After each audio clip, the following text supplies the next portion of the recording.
ನಾವು blouse cutting ಅನ್ನೋದು ನೋಡಿದ್ವಲ್ಲ, ಈಗ ಬ್ಲೌಸ್ ಸ್ಟಿಚಿಂಗ್ ಅನ್ನೋದು ನೋಡೋಣ. ಬ್ಲೌಸ್ ಸ್ಟಿಚ್ ಮಾಡಬೇಕಾದ್ರೆ ನೋಡಿ, ಬ್ಯಾಕ್ ಪಾರ್ಟಿಗೆ ಈ ರೀತಿ ನಾನು ಇದಕ್ಕೆ ನೆಕ್ ಅನ್ನೋದು ಈ ಶೇಪಲ್ಲಿ ಕಟ್ ಮಾಡಿದ್ದೀನಿ. ಈ ರೀತಿ ಕಟಿಂಗ್ ಅನ್ನೋದಾದಮೇಲೆ ನೀವೀಗ ಸ್ಟಿಚಿಂಗ್ ಅನ್ನೋದು ಮಾಡಬೇಕಾಗುತ್ತೆ. ಈ ರೀತಿ ಸ್ಟಿಚಿಂಗ್ ಮಾಡಬೇಕು ಅಂದರೆ ಈ ರೀತಿ ನೆಕ್ಕಿಗೆಲ್ಲ ಗುಂಪಿನ ಇಟ್ಬಿಟ್ಟು ಇಲ್ಲಿ 1/4 ಇಂಚಷ್ಟು ನೀವು ಸ್ಟಿಚ್ ಅನ್ನೋದು ಹಾಕಿ ಈ ರೀತಿ ಸ್ಟಿಚ್ ಹಾಕ್ಬಿಟ್ಟು ಈ ಒಳಗಡೆ ಕ್ಲಾತನ್ನೆಲ್ಲ ಕಟ್ ಮಾಡಿ ನೆಕ್ಕನ್ನು ಟರ್ನ್ ಮಾಡಿಬಿಟ್ಟು ನೀವು ಸುತ್ತೂ ಲೈನಿಂಗ್ ಇಲ್ಲಿ ನೆಕ್ ಹತ್ರ ಎಲ್ಲ ಸ್ಟಿಚ್ ಹಾಕ್ಬಿಡಿ. ಅದೇ ರೀತಿ ಫುಲ್ ಲೈನಿಂಗ್ ಎಲ್ಲ ಸ್ಟಿಚ್ ಹಾಕ್ಬಿಟ್ಟು ಎಕ್ಸ್ಟ್ರಾ ಕ್ಲಾತನ್ನು ಕಟ್ ಮಾಡಿ. ಅದೇ ರೀತಿ ಈ ಬ್ಯಾಕ್ ಪಾರ್ಟು, ಸ್ಲೀವ್ಸು ಮತ್ತು ಕ್ರಾಸ್ ಪಟ್ಟಿಗೂ ನೀವು ಲೈನಿಂಗ್ ಅನ್ನೋದು ಜಾಯಿಂಟ್ ಮಾಡಿ. ನೀವು ಪೈಪಿಂಗ್ ಇಡ್ತೀವಿ ಅಂದರೆ ಸೀದಾ ಮೈನ್ ಫ್ಯಾಬ್ರಿಕ್ ಉಲ್ಟಾ ಇಟ್ಟು ಅದ್ರ ಮೇಲೆ ಲೈನಿಂಗ್ ಇಟ್ಟು ಸ್ಟಿಚಿಂಗ್ ಹಾಕಿ. ನೀವು ಇದು ಪೈಪಿಂಗ್ ಇಡಲ್ಲ ಅನ್ನೋಗಿದ್ರೆ ಮೈನ್ ಫ್ಯಾಬ್ರಿಕ್ಕು ಸೀದಾ ಇಡಿ, ಅದ್ರ ಮೇಲೆ ಲೈನಿಂಗ್ ಇಟ್ಬಿಟ್ಟು ನೀವು ಸ್ಟಿಚಿಂಗ್ ಹಾಕ್ಬಿಟ್ಟು ಅದನ್ನು ಟರ್ನ್ ಮಾಡಿಬಿಟ್ಟು ಫುಲ್ ಎಲ್ಲ ಲೈನಿಂಗ್ ಎಲ್ಲ ಸ್ಟಿಚ್ ಹಾಕಿ ಎಕ್ಸ್ಟ್ರಾ ಕ್ಲಾತನ್ನು ಕಟ್ ಮಾಡಿ ರೆಡಿ ಮಾಡಬೇಕಾಗುತ್ತೆ. ಈ ರೀತಿ ನೀವು ಕ್ಲಾತನ್ನು ರೆಡಿ ಮಾಡಿ, ಎಲ್ಲ ಲೈನಿಂಗ್ ಎಲ್ಲ ಜಾಯಿಂಟ್ ಮಾಡಿ ರೆಡಿ ಮಾಡಿ.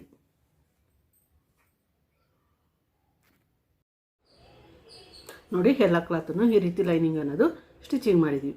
ಈ ರೀತಿ ಲೈನಿಂಗ್ ಸ್ಟಿಚ್ ಆದಮೇಲೆ ಈಗ ಫ್ರಂಟ್ ಪಾರ್ಟಲ್ಲಿ ನೀವು ಡಾಟ್ಸ್ ಅನ್ನೋದು ಇಡಬೇಕಾಗುತ್ತೆ. ಫ್ರಂಟ್ ಪಾರ್ಟ್ ತಗೊಂಬಿಟ್ಟು ನೀವು ಇಲ್ಲಿ ಡಾಟ್ಗೋಸ್ಕರ ಮಾರ್ಕ್ ಮಾಡಿರ್ತೀರಲ್ಲ, ಸೇಮ್ ಅದೇ ಮಾರ್ಕಿಂಗನ್ನು ನೀವು ಡಾಟ್ಸ್ ಅನ್ನೋದು ಹಾಕಿ, ಎರಡೂ ಕಡೆ ಡಾಟ್ಸ್ ಹಾಕಿ ರೆಡಿ ಮಾಡಿ ಸ್ಟಾರ್ಟ್ ಮಾಡಿ.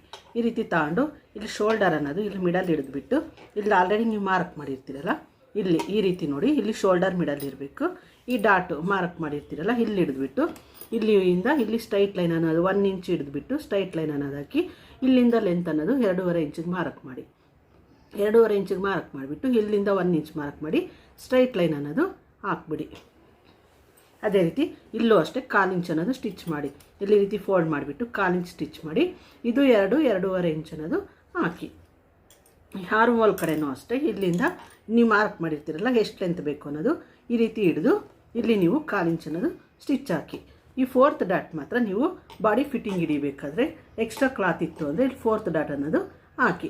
ಈ ರೀತಿ ಎರಡೂ ಕಡೆ ನೀವು ಡಾಟ್ಸ್ ಅನ್ನೋದು ಇಟ್ಟು ರೆಡಿ ಮಾಡಿ. ನೋಡಿ, ಡಾಟ್ಸ್ ಅನ್ನೋದು ಎರಡೂ ಕಡೆ ಈ ರೀತಿ ಇಡಬೇಕಾಗುತ್ತೆ. ಈ ರೀತಿ ಡಾಟ್ಸ್ ಇಟ್ಮೇಲೆ ಇಲ್ಲಿ ಕ್ರಾಸ್ ಪಟ್ಟೆ ಅನ್ನೋದು ಜಾಯಿಂಟ್ ಮಾಡಿ. ಇಲ್ಲಿ ಫ್ರಂಟ್ ಕಡೆ ಈ ರೀತಿ ಟಕ್ ಇಟ್ಟಿರ್ತೀರಿ ನೋಡಿ, ಇದು ಫ್ರಂಟ್ ಬರಬೇಕು ಅಂತ. ಈ ಟಕ್ಕನ್ನು ಈ ರೀತಿ ಮುಂದೆ ಬರಬೇಕು. ಈ ರೀತಿ ಇಟ್ಟು ಎರಡೂ ಕಡೆ ನೀವು ಇದು ಕ್ರಾಸ್ ಪಟ್ಟಿ ಅನ್ನೋದು ಜಾಯಿಂಟ್ ಮಾಡಿ ಸ್ಟಿಚಿಂಗ್ ಅನ್ನೋದು ಮಾಡಿ. ಈಗ ಮೊದಲು ನೋಡಿ, ಈ ಫ್ಯಾಬ್ರಿಕ್ಕು ಈ ರೀತಿ ಮೇಲ್ಗಡೆ ಇರಬೇಕು. ಈ ರೀತಿ ಇಟ್ಟು ಇದನ್ನು ಕ್ರಾಸ್ ಪಟ್ಟಿನ ಈ ರೀತಿ ಉಲ್ಟಾ ಇಟ್ಬಿಟ್ಟು ನೀವು ಇಲ್ಲಿಂದ ಸ್ಟಿಚಿಂಗ್ ಅನ್ನೋದು ಸ್ಟಾರ್ಟ್ ಮಾಡಬೇಕಾಗುತ್ತೆ. ಇದು ಯಾವ ರೀತಿ ಇದ್ದರೆ ಅದೇ ರೀತಿ ನೋಡಿ, ಕ್ಲಾತನ್ನು ಈ ರೀತಿ ಟರ್ನ್ ಮಾಡಿಬಿಟ್ಟು ನೀವು ಸ್ಟಿಚಿಂಗ್ ಅನ್ನೋದು ಮಾಡಬೇಕು. ಅದೇ ರೀತಿ ಈ ಡಾಟನ್ನು 1 ಇಂಚ್ ಇರೋದನ್ನು ಈ ರೀತಿ ಫೋಲ್ಡ್ ಮಾಡಿಬಿಟ್ಟು ಸ್ಟಿಚಿಂಗ್ ಅನ್ನೋದು ಮಾಡಿ. ಈ ರೀತಿ ಎರಡೂ ಕಡೆದೂ ಈ ರೀತಿ ಕ್ರಾಸ್ ಪಟ್ಟಿ ಅನ್ನೋದು ಜಾಯಿಂಟ್ ಮಾಡಿ. ಈ ರೀತಿ ನೋಡಿ, ಎರಡೂ ಕಡೆ ಅನ್ನೋದು ಕ್ರಾಸ್ ಪಟ್ಟಿ ಜಾಯಿಂಟ್ ಮಾಡಿದ್ವಿ. ಈ ರೀತಿ ಕ್ರಾಸ್ ಪಟ್ಟಿ ಜಾಯಿಂಟ್ ಆದಮೇಲೆ ಇದನ್ನು ಒಂದು ಸಲ ಮೆಜರ್ ಮಾಡಿ ನೋಡಿ ಕರೆಕ್ಟ್ ಇದೆಯಾ ಇಲ್ಲ ಅಂತ ಹೇಳ್ಬಿಟ್ಟು ಇಲ್ಲಿಂದ ಇಲ್ಲಿ ಸ್ಟಿಚಿಂಗ್ ಮಾಡಿರ್ತೀರಲ್ಲ ಕ್ರಾಸ್ ಪಟ್ಟಿ ಅಲ್ಲಿವರೆಗೂ ಒಂದು ಮೆಜರ್ ಅನ್ನೋದು ಮಾಡಿ ನೋಡಿ. ಇವೆರಡೂ ಈಕ್ವಲ್ ಇದ್ದರೆ ಓಕೆ, ಇಲ್ಲ ಅಂದರೆ ಎಲ್ಲಿ ಹೆಚ್ಚು ಕಡಿಮೆ ಇದ್ದರೆ ಅಲ್ಲಿ ಸ್ಟಿಚಿಂಗ್ ಅನ್ನೋದು ಹಾಕಿ. ಅದೇ ರೀತಿ ಇವೆರಡನ್ನೂ ಲೆಂತ್ ಅನ್ನೋದು ಒಂದು ಸಲ ಚೆಕ್ ಮಾಡಿಬಿಡಿ. ಈ ರೀತಿ ಚೆಕ್ ಮಾಡಿಬಿಟ್ಟು ನೀವು ಸ್ಟಿಚಿಂಗ್ ಅನ್ನೋದು ಹಾಕಬೇಕಾಗುತ್ತೆ. ನೋಡಿ, ಈಕ್ವಲ್ ಆಗಿದೆ. ಈ ರೀತಿ ಆದಮೇಲೆ ಈಗ ನಾವು ಇಲ್ಲಿ ನೀವು 2 ಸ್ಟಿಚ್ ಅನ್ನೋದು ಹಾಕಿ ಕ್ರಾಸ್ ಪಟ್ಟಿ ಕಡೆ ಈ ರೀತಿ ಆದಮೇಲೆ ಈಗ ನೀವು ಈ ರೀತಿ ಕ್ಲಾತನ್ನು ಇಟ್ಬಿಟ್ಟು ಇದನ್ನು ಈ ರೀತಿ ಒಳಗಡೆ ಫೋಲ್ಡ್ ಮಾಡಿ ಸ್ಟಿಚಿಂಗ್ ಅನ್ನೋದು ಹಾಕಬೇಕಾಗುತ್ತೆ. ನೋಡಿ, ಈ ರೀತಿ ಫೋಲ್ಡ್ ಮಾಡಿ. ಈ ರೀತಿ ಫೋಲ್ಡ್ ಮಾಡಿಬಿಟ್ಟು ಇಲ್ಲಿ ನೀವು ಕ್ರಾಸ್ ಪಟ್ಟಿ ಜಾಯಿಂಟ್ ಮಾಡಿರ್ತೀರಲ್ಲ ಅದನ್ನು ಈ ಲೈನಿಂಗ್ ಇರುತ್ತಲ್ಲ ಈ ಲೈನಿಂಗನ್ನು ಈ ರೀತಿ ಹಿಡಿದ್ಬಿಟ್ಟು ನೀವು ಸ್ಟಿಚಿಂಗ್ ಅನ್ನೋದು ಹಾಕಬೇಕಾಗುತ್ತೆ. ಇದು ಎಷ್ಟು ಮಾರ್ಜಿನ್ ಹಾಕಿರ್ತೀರಿ ಅಷ್ಟೇ ಮಾರ್ಜಿನನ್ನು ಈ ರೀತಿ 2 ಕ್ಲಾತನ್ನು ಹಿಡಿದ್ಬಿಟ್ಟು ನೀವು ಸ್ಟಿಚಿಂಗ್ ಅನ್ನೋದು ಹಾಕಿ. ಎರಡೂ ಕಡೆ ಇದೇ ರೀತಿ ನೀವು ಸ್ಟಿಚಿಂಗ್ ಅನ್ನೋದು ಹಾಕಬೇಕಾಗುತ್ತೆ. ನೋಡಿ, ಈ ರೀತಿ ಕ್ರಾಸ್ ಬೆಲ್ಟ್ ಅನ್ನೋದು ಸ್ಟಿಚಿಂಗ್ ಮಾಡಿದ್ವಿ. ಈ ರೀತಿ ಸ್ಟಿಚಿಂಗ್ ಹಾಕ್ಮೇಲೆ ಇಲ್ಲಿ ಓಪನ್ ಇರುತ್ತಲ್ಲ ಇಲ್ಲಿ ಫ್ರಂಟ್ ಪಾರ್ಟ್ ಕಡೆಯಿಂದ ಈ ರೀತಿ ಓಪನ್ ಮಾಡಿ ನಿಧಾನಕ್ಕೆ ಈ ರೀತಿ ಓಪನ್ ಮಾಡಿಬಿಟ್ಟು ಇದನ್ನು ಒಳಗಡೆಯಿಂದ ಕ್ಲಾತನ್ನು ತೆಗೀರಿ. ನೋಡಿ, ಫ್ರಂಟ್ ಪಾರ್ಟ್ ಅನ್ನೋದು ಈ ರೀತಿ ಬಂತು. ನೋಡಿ, ಕ್ರಾಸ್ ಪಟ್ಟಿ ಜಾಯಿಂಟ್ ಮಾಡಿರೋದು ಎಷ್ಟು ನೀಟಾಗಿ ಬಂದಿದೆ ಅಂತ ನೋಡಿ. ಕ್ರಾಸ್ ಪಟ್ಟಿ ಅನ್ನೋದು ಈ ರೀತಿ ಶೇಪ್ ಅನ್ನೋದು ಬಂದಿರಬೇಕು, ಸ್ವಲ್ಪ ಕ್ರಾಸಲ್ಲಿ. ನೋಡಿ, ಫ್ರಂಟ್ ಪಾರ್ಟು ಈ ರೀತಿ ನೋಡಿ ವೇರ್ ಮಾಡಿದಾಗ ಇಲ್ಲಿ ಫ್ರಂಟಲ್ಲಿ ಎಷ್ಟು ಲೂಸ್ ಬರುತ್ತೆ ಅಂತ. ಇದೇ ರೀತಿ ಇನ್ನೊಂದು ಕಡೆದೂ ಓಪನ್ ಮಾಡಿ ಈ ರೀತಿ 3 ಇಂಚ್ ಅನ್ನೋದು ಕ್ಲಾತ್ ಅನ್ನೋದು ಕಟ್ ಮಾಡಬೇಕಾಗುತ್ತೆ. ಈ ರೀತಿ 2 ಪೀಸ್ ಅನ್ನೋದು ಕಟ್ ಮಾಡಿಬಿಟ್ಟು ಈಗ ನಾವು ಒಂದು ಕಡೆ ಹುಕ್ಸ್ ಪಟ್ಟಿ ಒಂದು ಕಡೆ ಕಾಜು ಪಟ್ಟಿ ಅನ್ನೋದು ಸ್ಟಿಚಿಂಗ್ ಮಾಡಬೇಕಾಗುತ್ತೆ. ಮೊದಲು ನೋಡಿ ನಾನು ಇಲ್ಲಿ ರೈಟ್ ಹ್ಯಾಂಡ್ ಕಡೆ ಕಾಜು ಪಟ್ಟಿ ಇಡ್ತಿದ್ದೀನಿ, ಲೆಫ್ಟ್ ಹ್ಯಾಂಡ್ ಕಡೆ ಉಕ್ಸ್ ಪಟ್ಟಿ ಅನ್ನೋದು ಇಡ್ತಿದ್ದೀನಿ. ನಿಮ್ಮ ಬ್ಲೌಸಲ್ಲಿ ಯಾವ ಕಡೆ ಕಾಜು ಪಟ್ಟಿ ಇದೆ, ಯಾವ ಕಡೆ ಉಕ್ಸ್ ಪಟ್ಟಿ ಇದೆ ಅಂತ ಹೇಳ್ಬಿಟ್ಟು ನೋಡಿಬಿಟ್ಟು ನೀವು ಸ್ಟಿಚಿಂಗ್ ಅನ್ನೋದು ಮಾಡಿ. ಇದು ನೋಡಿ, ಇದು ರೈಟ್ ಹ್ಯಾಂಡ್ ಇದೆ, ಈ ಕಡೆ ನಾನು ಕಾಜು ಪಟ್ಟಿ ಅನ್ನೋದು ಇಡ್ತೀನಿ. ಕಾಜು ಪಟ್ಟಿ ಇಡಬೇಕು ಅಂದರೆ ಫಸ್ಟ್ ಈ ರೀತಿ ಕ್ಲಾತನ್ನು ಉಲ್ಟಾ ಹಾಕಿ, ಅಂದರೆ ಲೈನಿಂಗ್ ಅನ್ನೋದು ಮೇಲ್ಗಡೆ ಇರಬೇಕು. ಈ ರೀತಿ ಇಟ್ಬಿಟ್ಟು ಈ ಕ್ಲಾತನ್ನು ನೀವು ಇಲ್ಲಿಟ್ಟು ಒಂದು ಸ್ಟ್ರೈಟ್ ಲೈನ್ ಅನ್ನೋದು ಹಾಕಿ. ಈ ರೀತಿ ಇಟ್ಟು ನೀವು ಎಷ್ಟು ಸ್ಟಿಚಿಂಗ್ ಬಿಟ್ಟಿರ್ತೀರಿ ಒಂದು 1/4 ಇಂಚಷ್ಟು ಅನ್ನೋದು ಅಷ್ಟೇ ಸ್ಟಿಚಿಂಗ್ ಹಾಕ್ಬಿಡಿ. ನೋಡಿ, ಈ ರೀತಿ 1/4 ಇಂಚಷ್ಟು ಸ್ಟಿಚ್ ಹಾಕಿದ್ವಿ. ಸ್ಟಿಚಿಂಗ್ ಅನ್ನೋದು ಹಾಕಿದ್ಮೇಲೆ ಈ ರೀತಿ ಓಪನ್ ಮಾಡಿಬಿಟ್ಟು ಇಲ್ಲಿ ಮೇಲ್ಗಡೆ ಒಂದು ಸ್ಟಿಚ್ ಅನ್ನೋದು ಹಾಕಿ. ಈ ರೀತಿ ಮೇಲ್ಗಡೆ ಸ್ಟಿಚಿಂಗ್ ಅನ್ನೋದು ಹಾಕಿದ್ವಿ. ಈ ರೀತಿ ಸ್ಟಿಚಿಂಗ್ ಹಾಕಿದ್ಮೇಲೆ ಇದನ್ನು ಈ ರೀತಿ ಟರ್ನ್ ಮಾಡಿಬಿಟ್ಟು ಇಲ್ಲಿ ಕೆಳಗಡೆ ಒಂದು ಸ್ವಲ್ಪ ಈ ರೀತಿ ಫೋಲ್ಡ್ ಮಾಡಿ. ಎಕ್ಸ್ಟ್ರಾ ಕ್ಲಾತ್ ಇರುತ್ತಲ್ಲ ಇಲ್ಲಿ ಈ ರೀತಿ ಫೋಲ್ಡ್ ಮಾಡಿಬಿಟ್ಟು ಇದನ್ನು ಇಲ್ಲಿ ನಿಮ್ಗೆ ಎಷ್ಟು ಲೆಂತ್ ಬೇಕು ಅನ್ನೋದು, ಕಾಜು ಪಟ್ಟಿ ಎಷ್ಟು ಲೆಂತ್ ಬೇಕು ಅನ್ನೋದು ನೋಡಿ. ಈ ರೀತಿ ಇಟ್ಬಿಟ್ಟು ಇಲ್ಲಿ ಈ ರೀತಿ ಫೋಲ್ಡ್ ಮಾಡಿ. ನೋಡಿ, ನಿಮ್ಗೆ ಎಷ್ಟಿದು ಅಗಲ ಬೇಕು ಅನ್ನೋದು ನೋಡಿಬಿಟ್ಟು ಈ ರೀತಿ ಫೋಲ್ಡ್ ಮಾಡಿ. ಇದನ್ನು ಈ ಕ್ಲಾತನ್ನು ನೀವು ಇಲ್ಲಿ ಒಳಗಡೆ ಈ ರೀತಿ ಫೋಲ್ಡ್ ಅನ್ನೋದು ಮಾಡಬೇಕಾಗುತ್ತೆ. ನೋಡಿ, ಈ ರೀತಿ ಫೋಲ್ಡಿಂಗ್ ಮಾಡಿಬಿಟ್ಟು ಇಲ್ಲಿ ಮೊದಲು ಈ ಕಡೆ ಕೊನೆಯಲ್ಲಿ ಒಂದು ಸ್ಟಿಚ್ ಹಾಕಿ, ಇಲ್ಲಿಂದ ಬಂದು ಇಲ್ಲಿ ಕೊನೆಯಲ್ಲಿ ಸ್ಟಿಚ್ ಹಾಕ್ಬಿಟ್ಟು ಈ ರೀತಿ ಬಂದು ಇಲ್ಲಿ ಸೆಂಟ್ರಲ್ಲಿ ಒಂದು ಸ್ಟಿಚ್ ಅನ್ನೋದು ಹಾಕಿ.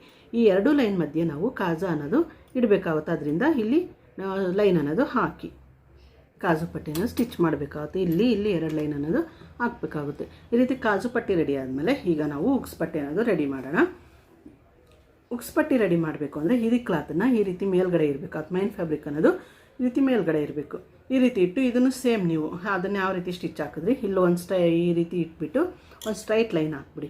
ಸ್ಟ್ರೈಟ್ ಲೈನ್ ಹಾಕ್ಬಿಟ್ಟು ಈ ರೀತಿ ಟರ್ನ್ ಮಾಡಿಬಿಟ್ಟು ಈ ಲೈನಿಂಗ್ ಮೇಲೆ ಒಂದು ಸ್ಟಿಚ್ ಅನ್ನೋದು ಹಾಕಿ.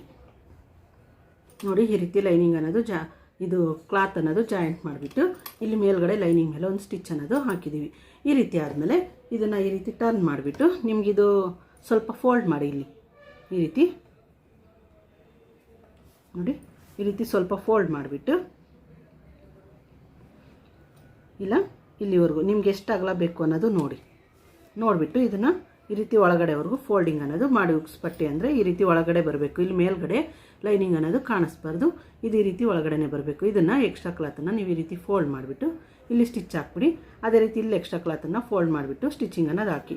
ಈ ರೀತಿ ಉಕ್ಸ್ ಪಟ್ಟಿ ಅನ್ನೋದು ನೋಡಿ ಈ ರೀತಿ ಬರಬೇಕಾಗುತ್ತೆ. ಈ ರೀತಿ ಸ್ಟಿಚಿಂಗ್ ಅನ್ನೋದು ಹಾಕಿ. ಇಲ್ಲಿಂದ ಇಲ್ಲಿ ನೋಡಿ, ಇಲ್ಲಿ ಕೊನೆಯಿಂದ ಹಿಡಿದು ಇಲ್ಲಿ ರೌಂಡ್ ಬಂದು ಇಲ್ಲಿವರೆಗೂ ನೀವು ಸ್ಟಿಚಿಂಗ್ ಅನ್ನೋದು ಹಾಕಿ. ನೋಡಿ, ಇದು ಉಕ್ಸ್ ಪಟ್ಟಿ ಅನ್ನೋದು ಈ ರೀತಿ ಜಾಯಿಂಟ್ ಮಾಡಬೇಕಾಗುತ್ತೆ. ಇಲ್ಲಿ ಮೇಲ್ಗಡೆ ನೋಡಿ ಲೈನಿಂಗ್ ಅನ್ನೋದು ಕಾಣಿಸೋದಿಲ್ಲ. ಈ ರೀತಿ ನೋಡಿ, ಇಲ್ಲಿ ಲೈನ್ ಅನ್ನೋದು ಎಷ್ಟು ಸ್ಟ್ರೈಟಾಗಿ ಬಂದಿದೆ ಅಂತ.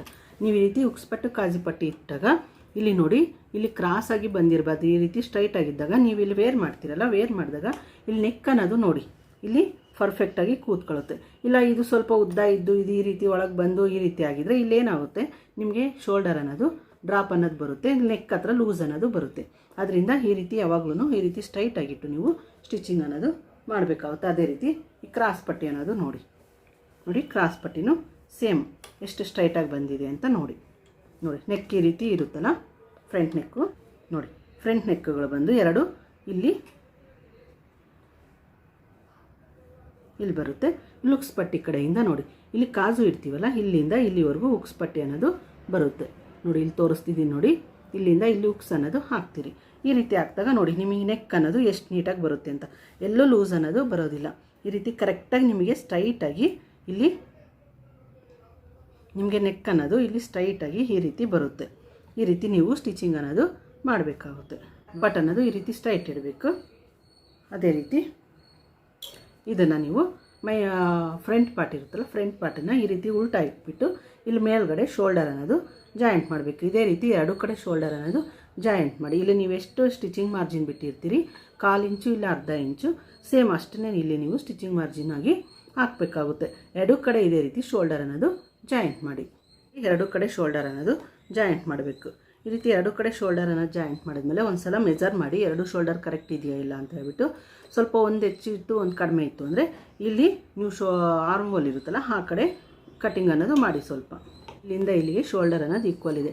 ಅಕಸ್ಮಾತ್ ಒಂದು ಸ್ವಲ್ಪ ಈಗ ಕಡಿಮೆ ಇತ್ತು ಇದು ಜಾಸ್ತಿ ಇತ್ತು ಅಂದರೆ ಈ ಶೋಲ್ಡರ್ಗೆ ಈಕ್ವಲ್ ಆಗಿ ಜಾಸ್ತಿ ಇರೋದನ್ನು ಒಂದು ಸ್ವಲ್ಪ ಅಷ್ಟೇ ಕಟ್ ಮಾಡಬೇಕಾಗುತ್ತೆ. ನೀವು ನೋಡಿ ಶೋಲ್ಡರ್ ಅನ್ನೋದು ಜಾಯಿಂಟ್ ಆದಮೇಲೆ ಈಗ ಸ್ಲೀವ್ಸ್ ಅನ್ನೋದು ಅಟ್ಯಾಚ್ ಮಾಡೋಣ. ಸ್ಲೀವ್ಸ್ ಅಟ್ಯಾಚ್ ಮಾಡಬೇಕು ಅಂದರೆ ಅನ್ನೋದು ಇಡಬೇಕಾಗುತ್ತೆ. ಇದಕ್ಕೋಸ್ಕರ ಈ ರೀತಿ ಸ್ಲೀವ್ಸ್ ಅನ್ನೋದು ನಾವು ಆಲ್ರೆಡಿ ಲೈನಿಂಗನ್ನು ಜಾಯಿಂಟ್ ಮಾಡಿಟ್ಟಿದ್ದೀವಲ್ಲ, ಈ ರೀತಿ ತಗೊಂಡ್ಬಿಟ್ಟು ನೀವು ಫ್ರಂಟ್ ಯಾವ್ದು ಬರುತ್ತೆ ಬ್ಯಾಕ್ ಯಾವ್ದು ಬರುತ್ತೆ ಅಂತ ನೋಡಿ. ಇಲ್ಲಿ ಫ್ರಂಟ್ ಪಾರ್ಟ್ ಅನ್ನೋದಿದೆ. ಈ ಫ್ರಂಟ್ ಪಾರ್ಟ್ಗೆ ಇದು ಸ್ಲೀವ್ಸ್ ಅನ್ನೋದು ಫ್ರಂಟೇ ಬರಬೇಕು. ನೋಡಿ, ಇಲ್ಲಿ ಟಕ್ ಇಟ್ಟಿರ್ತೀರಲ್ಲ, ಸ್ಲೀವ್ಸ್ ಕಟ್ ಮಾಡಬೇಕಾದ್ರೆ 1/2 ಇಂಚ್ ಒಳಗಡೆ ಕಟ್ ಮಾಡಿಬಿಟ್ಟು ಈ ಟಕ್ಸ್ ಅನ್ನೋದು ನಿಮಗೆ ಈ ಫ್ರಂಟ್ ಪಾರ್ಟ್ ಕಡೆ ಬರಬೇಕು. ಈಗ ನೋಡಿ, ಇದನ್ನು ಹಾಕಿ ನೋಡ್ತೀವಿ, ಇದು ಫ್ರಂಟ್ ಪಾರ್ಟ್ ಬರೋದಿಲ್ಲ, ಬ್ಯಾಕ್ ಪಾರ್ಟ್ ಸೈಡ್ ಬರುತ್ತೆ. ಅದರಿಂದ ಇನ್ನೊಂದು ಸ್ಲೀವ್ಸನ್ನು ತಗೊಂಡು ಇನ್ನೊಂದು ಸ್ಲೀವ್ಸು ನೋಡಿ, ಇದು ಫ್ರಂಟ್ ಪಾರ್ಟ್ ಬರುತ್ತೆ. ಇದನ್ನು ಈ ರೀತಿ ಸ್ಟಿಚಿಂಗ್ ಆಗ್ತಾಗ ಫ್ರಂಟ್ ಪಾರ್ಟ್ ಅನ್ನೋದು ಬರುತ್ತೆ. ಈ ರೀತಿ ಇಟ್ಟು ನೀವು ಸ್ಟಿಚಿಂಗ್ ಅನ್ನೋದು ಮಾಡಬೇಕಾಗುತ್ತೆ. ಅದೇ ರೀತಿ ಈ ರೀತಿ ಉಲ್ಟಾ ಮಾಡಿಬಿಟ್ಟು ಇಲ್ಲಿ ಮಿಡಲ್ ಇರುತ್ತಲ್ಲ, ಶೋಲ್ಡರ್ ಜಾಯಿಂಟ್ ಮಾಡಿರ್ತೀರಲ್ಲ, ಇಲ್ಲಿಂದ ಈ ರೀತಿ ಮೆಜರ್ ಅನ್ನೋದು ಮಾಡಿ, ಈ ರೀತಿ ಮೆಜರ್ ಮಾಡಿಬಿಟ್ಟು ನೀವು ಫುಲ್ಲೆಲ್ಲ ಈ ರೀತಿ ಸ್ಟಿಚಿಂಗ್ ಅನ್ನೋದು ಹಾಕಬೇಕಾಗುತ್ತೆ. ಇಲ್ಲಿಂದ ಸ್ಟಾರ್ಟ್ ಮಾಡಿ ಸ್ಟಿಚಿಂಗ್ ಅನ್ನೋದು ಫುಲ್ಲೆಲ್ಲ ಫ್ರಂಟು ಬ್ಯಾಕು ಕೂಡ ಸೇರಿಬಿಟ್ಟು ನೀವು ಇಲ್ಲಿ ಸ್ಲೀವ್ಸ್ ಅನ್ನೋದು ಅಟ್ಯಾಚ್ ಮಾಡಿ. ನೀವು ಸ್ಲೀವ್ಸ್ ಅಟ್ಯಾಚ್ ಮಾಡಬೇಕು ಅಂದರೆ ಆಲ್ರೆಡಿ ಹೇಳಿದ್ದೀನಿ ನಿಮಗೆ, ಹಿಂದಿನ ವಿಡಿಯೋದಲ್ಲಿ ಹೇಳಿದ್ದೀನಿ. ನೀವು ಈ ಸ್ಲೀವ್ಸನ್ನು ಅಷ್ಟೇ ಈ ರೀತಿ ಟರ್ನ್ ಮಾಡಿ ಸ್ಟಿಚ್ ಹಾಕಿ, ಇದನ್ನು ಮಾತ್ರ ನೀವು ಯಾವ ರೀತಿ ಹಾರ್ಮೋಲ್ ಕಟಿಂಗ್ ಮಾಡಿರ್ತೀರಿ ಈ ರೀತಿ ಇರುತ್ತಲ್ಲ, ಇದೇ ರೀತಿ ಇಟ್ಟು ಈ ಸ್ಲೀವ್ಸನ್ನ ಅಷ್ಟೇ ಟರ್ನ್ ಮಾಡಿ ಸ್ಟಿಚ್ ಅನ್ನೋದು ಹಾಕಿ. ಆವಾಗ ನಿಮಗೆ ಸ್ಲೀವ್ಸ್ ಹತ್ರ ರಿಂಕಲ್ ಬರೋದಿಲ್ಲ, ಪರ್ಫೆಕ್ಟಾಗಿ ಸ್ಲೀವ್ಸ್ ಅನ್ನೋದು ಬ್ಲೌಸ್ ಅನ್ನೋದು ನಿಮಗೆ ಕರೆಕ್ಟಾಗಿ ಬರುತ್ತೆ. ಓಕೆ ಫ್ರೆಂಡ್ಸ್, ಇದೇ ರೀತಿ ಈಗ ನೀವು ಸ್ಲೀವ್ಸ್ ಅನ್ನೋದು ಅಟ್ಯಾಚ್ ಮಾಡಿ, ಎರಡೂ ಕಡೆ ಸ್ಲೀವ್ಸ್ ಅನ್ನೋದು ಅಟ್ಯಾಚ್ ಮಾಡಿ. 2 ಸ್ಲೀವ್ಸ್ ಅನ್ನೋದು ಜಾಯಿಂಟ್ ಮಾಡಿದ್ವಿ. ಈ ರೀತಿ 2 ಸ್ಲೀವ್ಸ್ ಜಾಯಿಂಟ್ ಮಾಡಿದ್ಮೇಲೆ ಒಂದ್ಸಲ ಈ ಶೋಲ್ಡರ್ ಮೆಜರ್ ಮಾಡಿ, ಅದೇ ರೀತಿ ಸ್ಲೀವ್ಸ್ ಲೆಂತ್ ಅನ್ನೋದು ಮೆಜರ್ ಮಾಡಿಬಿಟ್ಟು ನೀವು ಆಮೇಲೆ ಫಿಟ್ಟಿಂಗ್ ಅನ್ನೋದು ಹಿಡಿಬೇಕಾಗುತ್ತೆ. ಇಲ್ಲಿ ಶೋಲ್ಡರು ಇಲ್ಲಿಂದ ನೋಡಿ ಇಲ್ಲಿವರೆಗೂ ಮೆಜರ್ ಮಾಡಿ, ಶೋಲ್ಡರ್ ಅನ್ನೋದು ಕರೆಕ್ಟ್ ಇದೆ. ಅದೇ ರೀತಿ ಸ್ಲೀವ್ಸ್ ಲೆಂತ್ ಅನ್ನೋದು ಕರೆಕ್ಟಾಗಿ ಬಂದಿದೆ. ಇದಿಷ್ಟು ಆದಮೇಲೆ ಒಂದ್ಸಲ ಇಲ್ಲಿ ಸೈಡಲ್ಲಿ ಇವೆರಡನ್ನು ಮೆಜರ್ ಅನ್ನೋದು ಮಾಡಿ, ನೀವು ಈ ಫ್ರಂಟು ಬ್ಯಾಕ್ ಇರುತ್ತಲ್ಲ ಸ್ಲೀವ್ ಸ್ಟಿಚಿಂಗ್ ಕಡೆಯಿಂದ ಇಲ್ಲಿಂದ ಇಲ್ಲಿವರೆಗೂ ಮೆಜರ್ ಅನ್ನೋದು ಮಾಡಿ, ಇಲ್ಲಿಂದ ಇಲ್ಲಿವರೆಗೂ ಮೆಜರ್ ಅನ್ನೋದು ಮಾಡಿ. ನೋಡಿ, ಇವೆರಡು ಈಕ್ವಲ್ ಇದೆಯಾ ಇಲ್ಲ ಅಂತ ಹೇಳ್ಬಿಟ್ಟು ಚೆಕ್ ಮಾಡಿ. ಇದು ಈಕ್ವಲ್ ಇದೆ. ಈಗ ನಾವು ಫಿಟ್ಟಿಂಗ್ ಅನ್ನೋದು ಹಿಡಿಬೇಕಾಗುತ್ತೆ. ಈ ಬ್ಯಾಕ್ ಪಾರ್ಟ್ ಅನ್ನೋದು ಈ ರೀತಿ ಇಟ್ಬಿಟ್ಟು ನೀವು ಇದು ಯಾವುದಿದೆ ಅನ್ನೋದು ನೋಡಿ. ಇದು ಕಾಜು ಪಟ್ಟಿ ಅನ್ನೋದು ಬರುತ್ತೆ. ಈಗ ಅಳತೆ ಬ್ಲೌಸ್ ತಗೊಂಡ್ಬಿಟ್ಟು ನೀವು ಕಾಜು ಪಟ್ಟಿ ಅನ್ನೋದು ಮೆಜರ್ ಮಾಡಿ ನೋಡಿ. ಈ ರೀತಿ ಅಳತೆ ಬ್ಲೌಸ್ ತಗೊಂಡ್ಬಿಟ್ಟು ಇಲ್ಲಿ ಕಾಜು ಪಟ್ಟಿ ಇರುತ್ತಲ್ಲ, ಇಲ್ಲಿಂದ ಇಲ್ಲಿವರೆಗೂ ಈ ರೀತಿ ಮೆಜರ್ ಅನ್ನೋದು ಮಾಡಿ. ಈ ರೀತಿ ಮೆಜರ್ ಮಾಡಿಬಿಟ್ಟು ಇಲ್ಲಿ ಒಂದು ಮಾರ್ಕ್ ಇಟ್ಬಿಟ್ಟು ನೀವು ಸ್ಟಿಚಿಂಗ್ ಅನ್ನೋದು ಮಾಡಬೇಕಾಗುತ್ತೆ.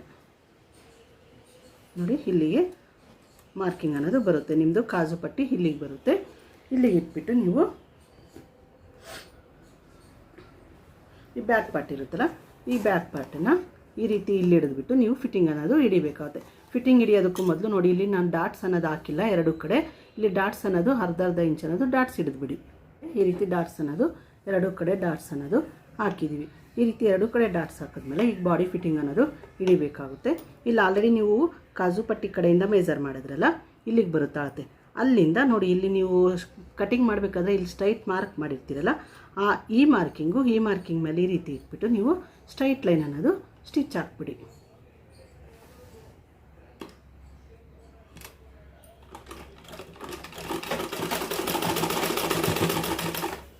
ಈ ರೀತಿ ಆದಮೇಲೆ ಇಲ್ಲಿ ನೀವು ನೋಡಿ, ಇಲ್ಲಿ ಮಾರ್ಕ್ ಇಟ್ಟಿರ್ತೀರಲ್ಲ, ಇಲ್ಲಿ ಸ್ಟಿಚಿಂಗ್ ಮಾರ್ಜಿನ್ ಟಕ್ ಇಟ್ಟಿರ್ತೀರಲ್ಲ, ಇಲ್ಲಿಂದ ಈ ಕಡೆ ಒಂದು ಮಾರ್ಕ್ ಅನ್ನೋದು ಮಾಡಿ, ಅದೇ ರೀತಿ ಬ್ಯಾಕ್ ಪಾರ್ಟಲ್ಲಿ ಒಂದು ಮಾರ್ಕ್ ಅನ್ನೋದು ಮಾಡಿಬಿಟ್ಟು ನೀವು ಇಲ್ಲಿಂದ ಇಲ್ಲಿ ಹಿಡಿದ್ಬಿಟ್ಟು ಫುಲ್ ಸ್ಲೀವ್ಸ್ವರೆಗೂ ಸ್ಟ್ರೈಟ್ ಲೈನ್ ಅನ್ನೋದು ಹಾಕ್ಬಿಡಿ. ನಿಮ್ಮ ಬಾಡಿ ಫಿಟ್ಟಿಂಗ್ ಯಾವ ರೀತಿ ಇದೆ ಅದೇ ರೀತಿ ಲೈನ್ ಅನ್ನೋದು ಹಾಕಿ.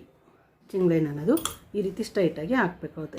ಈ ರೀತಿ ಸ್ಟಿಚಿಂಗ್ ಆದಮೇಲೆ ಈ ಕಡೆಯಿಂದ ನೀವು ಉಕ್ಸ್ ಪಟ್ಟಿ ಅಳತೆ ಮಾಡಿಬಿಟ್ಟು ಉಕ್ಸ್ ಪಟ್ಟಿ ಕಡೆಯಿಂದ ಸೇಮ್ ಈ ರೀತಿ ಈ ಕಡೆ ಯಾವ ರೀತಿ ಮೆಜರ್ ಮಾಡಿ ಸ್ಟಿಚಿಂಗ್ ಮಾಡಿದ್ವಿ ಅದೇ ರೀತಿ ಈ ಕಡೆನೂ ಫಿಟ್ಟಿಂಗ್ ಅನ್ನೋದು ಹಿಡೀರಿ. ಕಡೆ ಈ ರೀತಿ ಫಿಟ್ಟಿಂಗ್ ಅನ್ನೋದು ಹಿಡಿಬೇಕು. ಇಲ್ಲಿ ನೋಡಿ ಸ್ಟ್ರೈಟ್ ಲೈನ್ ಅನ್ನೋದು ಬರಬೇಕು.